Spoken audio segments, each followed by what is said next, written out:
In this video, I'm going to show you how to replace the blower motor resistor on this Volkswagen TDI Jetta Wagon. This is going to be located underneath the kick panel on the passenger side. Let's get into it.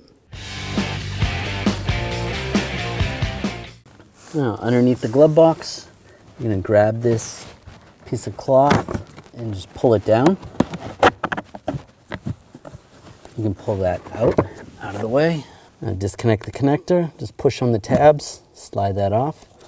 And then the resistor is actually going to slide towards the outside of the vehicle.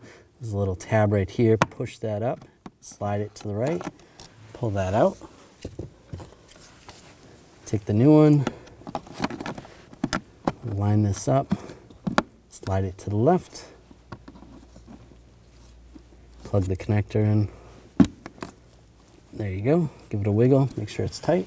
Now take this fabric panel, get this lined up in the back.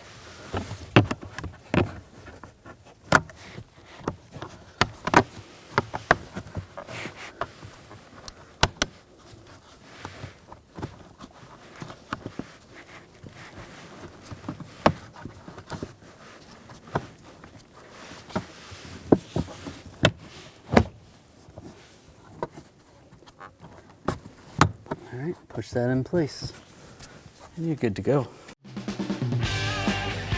When only the best will do, demand TRQ. The only company that lets you view before you do. TRQ is committed to offering the highest quality aftermarket auto parts that are engineered for peace of mind. Thanks for using and viewing with TRQ.